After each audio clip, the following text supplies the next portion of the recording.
एक दफा मुझे कवयित्री न होकर तुम्हारी कविता बनना है। एक रोज मुझे भी स्याही बन कागज पर उतरना है। जी चाहता है मेरा भी कि सोचते हो क्या तुम ये मैं भी जान पाऊं, और वो जो मन ही मन मुस्कुराते हो देखकर मुझे उसका मैं अर्थ पता लगाऊं।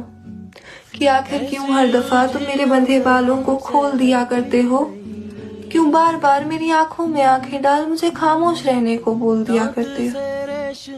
और क्या हो जाता है तुम्हें जब मैं काजल संग बिंदी लगाकर झुमके पहन लिया करती हूँ, और क्यों मुस्कुराते हो इतना जब बेमतलब का मैं तुम्हें ज्ञान दिया करती हूँ।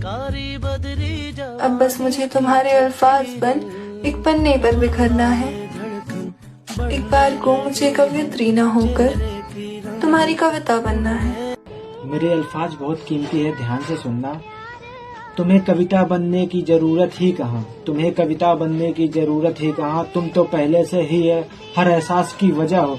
मेरे अल्फाज जिससे जन्म लेते, मेरे अल्फाज जिससे जन्म लेते, तुम वही खामोशिया की सजा हो। जो बाल मैं खोल देता हूँ हर दफा, जो मैं बाल खोल देता हूँ हर दफा, वो इसलिए कि बंधन में तुम अच्छे नहीं लगते। और जो आंखें में देखकर चुप रहने को कह देता, और जो आंखों में देखकर चुप रहने को कह देता, वो इसलिए कि कुछ बातें लफ्जों से नहीं नजरों से कही जाती हैं।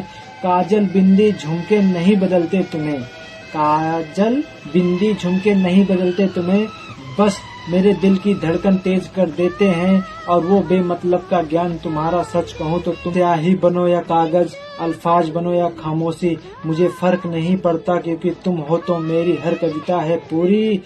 तुम कवित्री भी रहो और मेरी कविता भी, तुम कवित्री भी रहो और मेरी कविता भी, क्योंकि तुम्हारा होना मेरा हर लफ्ज की वजह है। फिर क्यों मुझको